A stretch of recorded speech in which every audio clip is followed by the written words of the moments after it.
Chers amis, shalom uvracha. Alors nous avons ici une question aujourd'hui qui est anonyme. Dis bonjour Rav. Je suis divorcé d'un homme qui n'est pas le père de mes enfants. Et lors d'un shidour, on me pose la question des raisons du divorce. Comment ne pas salir un homme qu'on a aimé très fort et être vrai avec la nouvelle rencontre? Donc la première question de savoir, c'est que cette personne nous parle d'un divorce. Elle nous parle qu'elle a divorcé déjà 2 fois. Le deuxième, c'était pas le père des enfants. Et donc, d'un côté, elle doit expliquer comment ne pas salir un homme, d'accord, qu'on a aimé très fort. Donc, elle a aimé ce deuxième shidour. Enfin, elle est divorcée d'un homme qu'elle a aimé très fort. Mais d'un autre côté, elle veut être vraie avec la nouvelle rencontre. Et donc, comment elle va lui dire? Je l'ai aimé très fort, il a divorcé, ça n'a pas marché. Et c'est très délicat parce que quand on va voir la deuxième nouvelle rencontre et tu commences à lui raconter, écoute, je l'aimais très fort et tout ça, c'est un peu et tu veux être vrai avec toi-même. Donc comment tu vas exprimer comment elle peut exprimer ses sentiments. Ensuite, il y a marqué, voilà, mon mari ne voulait pas épouser une femme avec des enfants, mais m'a épousé, etc. Et donc c'est quelqu'un qui buvait beaucoup, donc c'était désagréable, impossible de vivre. Et il voulait une femme pratique, disponible, etc. Et je n'aimais pas. Enfin, ils ont divorcé, mais vraiment parce que ils n'arrivent pas à vivre ensemble, bien qu'elle l'aimait très fort. Et lui aussi, il a fait des compromis pour se marier avec elle, etc. Et ils ont divorcé.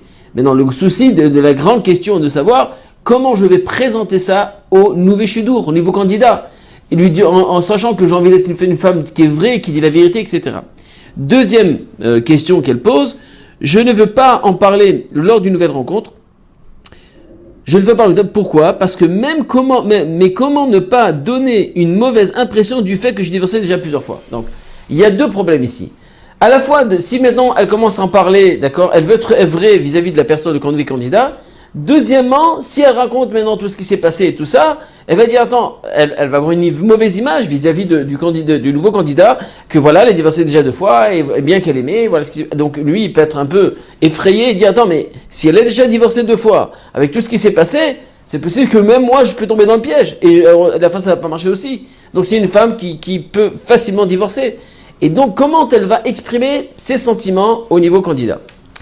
Alors écoutez, d'abord c'est une règle générale, non seulement pour les 2 troisièmes mariages, d'accord, pour la première question, à savoir, est-ce qu'on doit être très honnête? Alors écoutez, quand on parle de shidour, quand on parle de rencontre, d'accord, et on décide de fonder un foyer ensemble, on essaie de construire ensemble, toutes les choses qui n'ont rien à voir avec notre nouvelle démarche, avec cette femme ou avec cet homme, avec ce couple, avec ce nouveau foyer, avec cette nouvelle décision de rencontre, avec ce mariage, d'accord? Donc tout ce qui ne concerne pas notre relation, alors ça ne sert à rien d'en faire des films et d'en faire des montagnes et d'en parler. Ça ne sert à rien.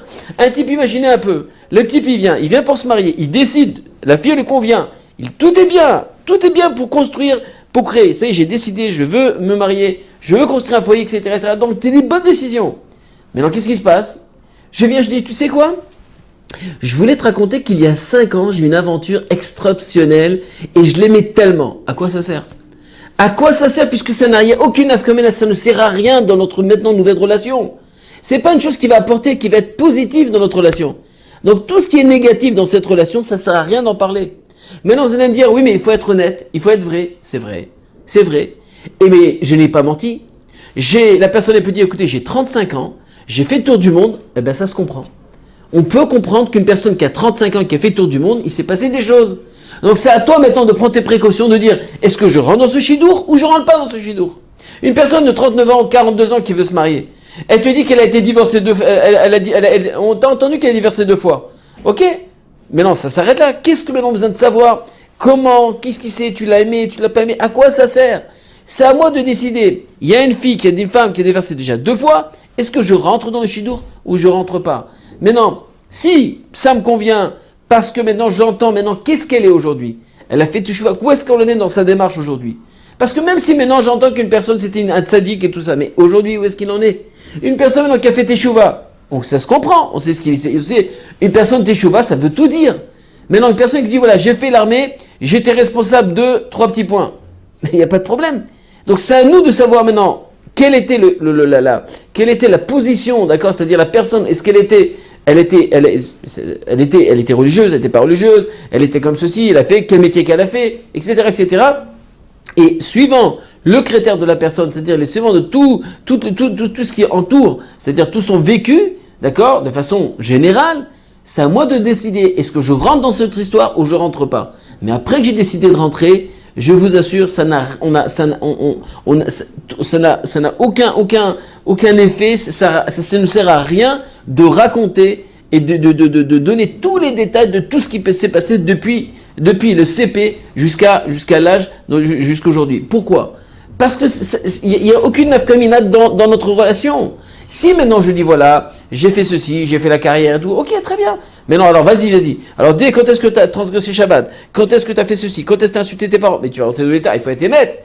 Alors il faut que je dise toute la vérité. Toute la vérité, c'est tout. J'ai fait des avérotes, j'ai fait des trucs. Mais ça sert à rien, tu as fait tes choubas. C'est fini, on n'en parle plus de ces histoires. Ah oui, mais elle a besoin de savoir. Ok, eh ben elle sait très bien que j'ai fait tes choubas, ça s'arrête là. Maintenant, c'est où elle prend un bal tchouva, où elle prend pas un bal tchouva, c'est à elle de prendre ses précautions. Ce n'est pas à moi de raconter. Quand est-ce que vraiment il y a des problèmes? Quand des choses qu'il va y avoir des conséquences après le mariage. Par exemple, si j'ai entendu que cette personne, elle buvait, elle était alcoolique, elle faisait de l'alcool. Si j'entends qu'une personne, elle était alcoolique, elle était, comment dirais-je, elle fumait de la drogue, d'accord? Elle était droguée, elle fumait plein de trucs, de bêtises et de ch'tiotes, d'accord? Alors, si c'est comme ça, ok, si c'est quelqu'un qui a fait de la prison, bon, c'est dangereux. Donc, toutes ces choses-là, je vois quelqu'un qui a des tatouages. Bon, les tatouages, c'est peut-être, des fois oui, des fois non, ça dépend où est-ce qu'il est arrivé avec ces tatouages. Où est-ce qu'il a été cette personne? Mais non, c'est à moi de prendre mes précautions. Et là, va dire que quand il y a de l'influence, qu'il y a des conséquences qui peuvent se passer, là, j'ai le droit de demander. J'ai le droit d'avoir des explications. J'ai le droit de vérifier. Et là même, une personne qui veut présenter une personne pareille, il est obligé de dire la vérité. Et il ne peut pas dire non, il s'est rien passé, il a jamais bu, il a jamais truqué, il a jamais rien. Non, c'est un problème. Ça veut dire que, parce que c'est une chose qui peut revenir. Donc si le type a été complètement soigné, ça encore une fois, toutes ces choses-là à Botaï, qu'il y a une chance ou que la chose peut revenir dans notre couple, là il y a un problème. Mais si maintenant la personne, elle a fait teshuva, elle a dit, donc revenons maintenant à notre histoire. Ici, parlons maintenant de cette femme anonyme qui vient et qui demande, voilà, j'ai un deuxième mariage, comment je fais pour ne pas salir le deuxième? Il n'y a rien à salir. Il n'y a rien à salir. J'ai divorcé, tout simplement, on ne s'est pas entendu, ça s'arrête là. Combien de fois? 2 fois, j'ai divorcé 2 fois, écoute, Mina Shamaïm. Maintenant, ça lui prend ses précautions. Il veut rentrer dans un mariage avec une femme qui a divorcé 2 fois, c'est son problème. Tu n'as pas besoin maintenant de te cacher, parce que d'abord c'est une réalité, et d'autres choses et ça va se faire entendre, et ça va se faire, il va savoir, d'accord, c'est juste qu'ils vont être à la surface de l'autre. Tout le monde va de dire que de divorcer 2 fois, tu peux pas dire je divorcé 1 fois alors que c'était 2 fois. Ça, c'est des choses qui vont se faire savoir. Mais il en est que dans cette démarche de Dishidour, je n'ai pas besoin de trop parler des anciens Shidourim.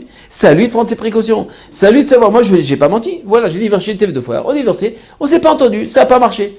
Maintenant, ah oui, mais alors et moi, comment je vais savoir? Il n'y a rien à savoir. Tu dois vérifier, d'accord, cette femme, aujourd'hui, qu'est-ce qu'elle en est? Vérifie ses traits de caractère, vérifie qu'est-ce qui se passe avec ses enfants, quelle éducation, elle a fait teshuva, où est-ce qu'elle en est dans sa démarche, qu'est-ce qu'elle veut reconstruire, qu'est-ce qu'elle veut faire, qu'est-ce qu'elle attend de ce mari, de poser les vraies questions. Donc si maintenant à la base déjà, il y avait un mariage qui s'était fait, et suite le type il a fait des compromis qu'il n'était pas capable d'assumer. Si cette femme n'était pas au courant qu'il était en train de boire, et c'était une chose qui est devenue insupportable même qu'elle l'aimait à la folie. Donc c'est sûr qu'il y a des problèmes, il fallait vérifier avant. Donc maintenant, donc de dire la vérité, on doit dire la vérité, mais de façon très générale. Maintenant c'est à l'autre, tant qu'il n'y a pas de conséquences du passé sur l'avenir, il n'y a aucune raison de décrire et de se sentir coupable de ne pas raconter toute la vérité jusqu'au petit point de tout ce qui s'est passé et des sentiments que j'avais. Imaginez quelle approche que je vais avoir avec une femme où on sort ensemble, on va se marier, on prévoit le mariage, on prévoit de vivre ensemble et tout, et je commence maintenant à lui raconter, voilà ce qui s'est passé avec ma petite copine quand j'avais 13 ans. C'est des bêtises. Ou alors au CP, j'étais amoureux d'une fille, oh là là, comme elle était belle. Mais ça veut rien dire du tout. Ça n'a aucune importance dans notre relation aujourd'hui. Donc, je répète encore une fois, c'est très important ce que je dis ici.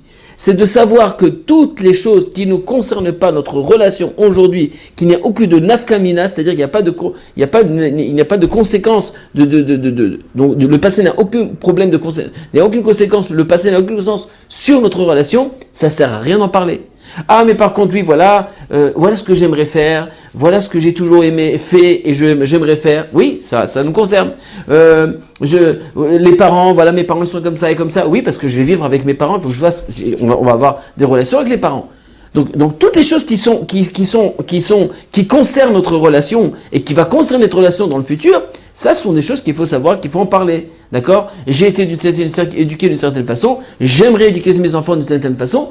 Donc oui, c'est vrai. J'ai l'habitude, j'ai les coutumes, je suis séfarade, je suis ashkénaze, je suis ceci, je suis cela, j'ai reçu de mes parents une certaine conduite, et c'est comme ça que je veux apporter, c'est des choses qu'on doit en parler, oui. Mais toutes des choses qui n'ont rien à voir, ça, il faut être la personne, elle sait qu'elle a fait tout cheva, ça s'arrête là. Azir, Ratzon Bezrat Hashem, que tu puisses, Bezrat Hashem, que t'apporte la Siyata Dishmaya, pour réussir dans cette nouvelle rencontre et dans ce niveau Shidour, et que tu nous annonces à tous, à toute l'équipe de Torah Box, un grand Mazal Tov. À la prochaine fois.